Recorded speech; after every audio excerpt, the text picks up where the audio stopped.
May the words of my lips and the meditation of our hearts be now and always acceptable in your sight, O God, our strength and our Redeemer. Amen.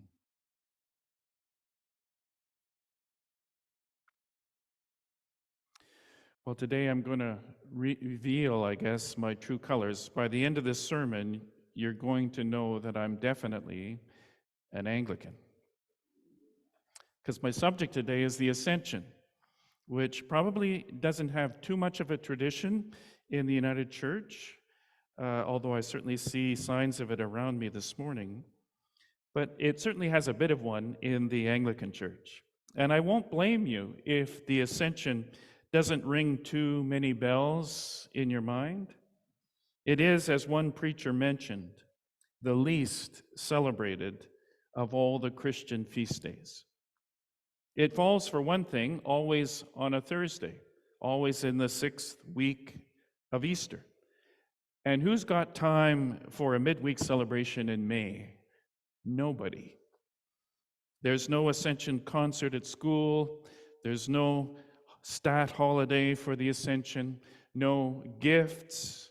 No family suppers. No Ascension equivalent to the Easter Bunny or Santa Claus. So this morning, all I'm going to do is ask you to indulge me as I work through the Ascension.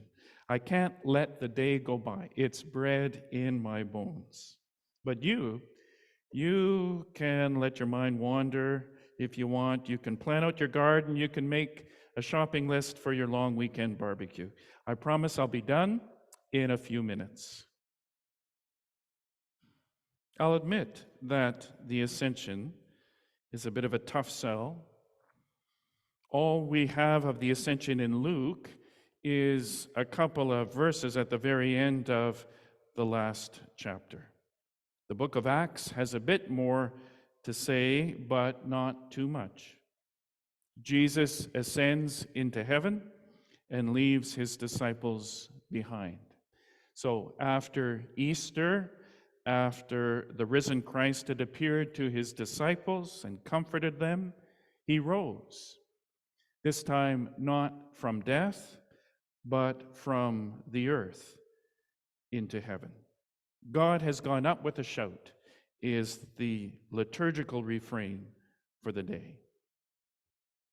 But it's the kind of setup that baffles our modern minds. God up there and us down here. We know that can't be the way things really work.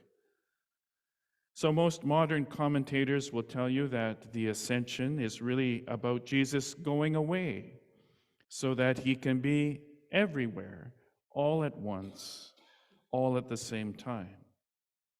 Or it's about a cosmic reality that now places Jesus at the right hand of God.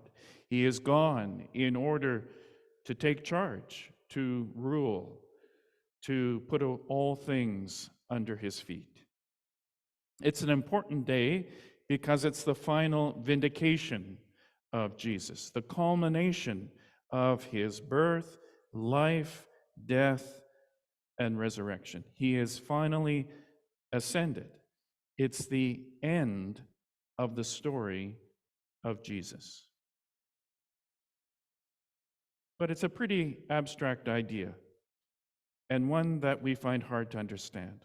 Almost everything about Jesus makes sense in terms of my own life. I was born to a human mother, Jesus was born to a human mother, and so am I. Jesus ate and drank and slept at night, and so do I. He loved people and got angry with people and forgave people, and so have I. He wept. Me too. He died, and I will die too. He rose from the dead, and even that connects to my own experience.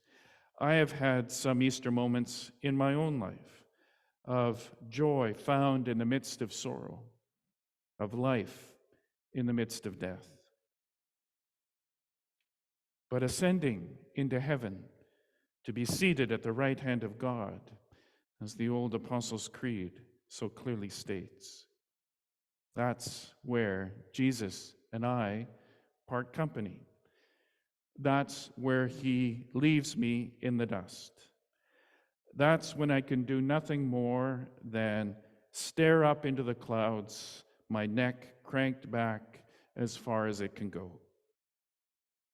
When it comes to the ascension, I'm definitely still back on the ground. There is no parallel to my own human experience.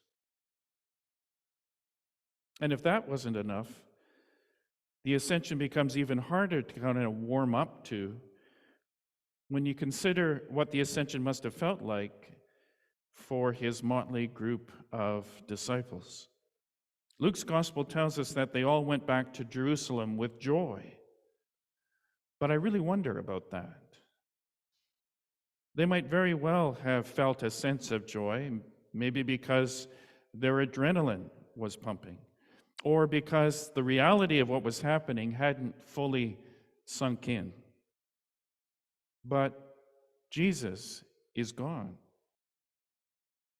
And we, the modern group of motley disciples, are still waiting, still watching the sky, our faces cranked up, waiting for something, anything. 2,000 years later, and joy is not the word for this. Jesus is not present anymore, not the way he used to be. Ascension Day is the day that the present Jesus becomes absent, which may be why it's the most forgotten feast day of the church year. Who wants to celebrate being left behind? Who wants to mark the day that Jesus took off, never to be seen again? And don't we normally say that we're hungry for the presence of God? Why then would we want to celebrate a day that reminds us of the absence of God? So I've been thinking a little bit about presence and absence lately, because a lot of present things are becoming absent in my experience. I've mentioned this before. My house contains an eerie absence now that my children have all left home. Some of you will know that feeling. The door that used to slam shut several times in an hour as 1, 2, or 3 kids ran in and out. The distant laughter from a huddled conversation in the bedroom upstairs. Or someone knocking on a bathroom door and yelling, "Hurry up," as everyone tries to get out the door on time. The garage door opening, the pot boiling, the Christmas tree sparkling, the phone ringing, the washing machine spinning, all of them gone. All of them distant memories. Now, don't get me wrong, because there are lots of times when I absolutely love the peace and the calm of this new stage of life. But the constant hum of the house is gone. That era of life is over. What was present has become absent. It's the same feeling as we get when we lose somebody, perhaps to the breakdown of a relationship, or a change in circumstances, or the death of a lifelong companion, spouse, child, or friend. What makes absence hurt, what makes it ache, is the memory of what used to be there, but is no longer. Absence is sitting down to watch your favorite show beside an empty chair where a beloved companion once sat. Absence is the child's room now empty and hung with silence and dust.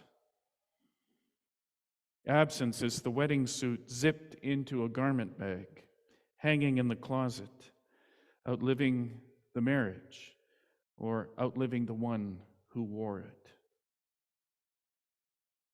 Absence is the overgrown lot, like the lot just behind this church on First Street, where an old house once stood, as I remember, an abandoned house too at that, but a house where I hope people once laughed and dreamed and thought everything would last forever.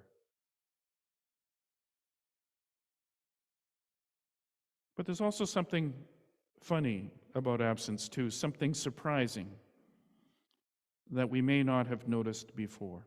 As all of these examples show us, absence is not nothing. It is something. A heightened awareness, maybe. A sharpened appetite, a finer perception. When someone important to me is absent from me, I become clearer than ever about what that person means to me. Details that got lost in our togetherness suddenly become significant in our apartness. And their sudden clarity has the power to pry our hearts wide open. We suddenly see the virtues that we overlooked, or we notice the opportunities we missed. I should have done that. If only we had done more of this. The quirks that might have driven me crazy at close range become almost endearing at a distance. From this perspective, we can see that these are the very things that make our someone a someone and not just anyone. You cannot miss what you have never known. Or to put it the other way around, we only miss what we have known. This is so true of our relationships. But if that's the case, isn't it then also true of God? Maybe our sense of God's absence is the very best proof that at one time God was a presence. We miss God because once we knew God. And if we knew God once, we can know God again. And so we who are entrusted with this faith come here Sunday by Sunday, again and again. We come because this is the place where those early disciples last saw him. And so, of course, it's the first place anybody would think of looking for him again. In this community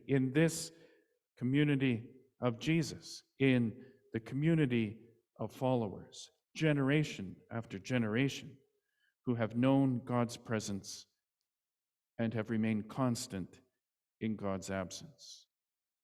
This is a good place to remember Jesus, to recall his stories, and to argue over the details, and to sing the songs that revive our souls and bring us comfort and give us hope. In one telling of this story, there are two men in white clothes who suddenly appear, and you can bet your bottom dollar that in Luke's mind, he's talking about angels. So they appear to the disciples, and they remind them if they want to see God again, it was no use looking up into the sky. It'll be much better if they look around at each other, at the world, at the ordinary people in their ordinary lives, because that was where they were most likely to find him. Not the way they used to know him, not in his own body, but in their bodies. The risen, the ascended Jesus, who was no longer anywhere on earth so that he could be everywhere instead. And this story has an astounding conclusion, because once everybody stopped looking at the sky and started looking around at each other instead, things began to happen. On the surface, admittedly, it didn't look very promising, just 11 abandoned disciples with nothing to show for all of their following. But in the days and the years to come, it would become very apparent what had happened to them. With nothing but a promise and a prayer, those 11 abandoned disciples consented to become the church. And nothing was ever the same again, beginning with them. Because the followers became leaders. The listeners became preachers. The converts became missionaries. The healed became healers. The disciples became apostles. It probably wasn't how any of them would have planned it. If they had it their own way, I'm sure, they would probably have tied Jesus up so that he couldn't have gotten away from them so quickly, so that they would have known where to find him and to rely on him forever. But that wasn't how it happened. He went away. He was taken away. And they stood looking up toward heaven.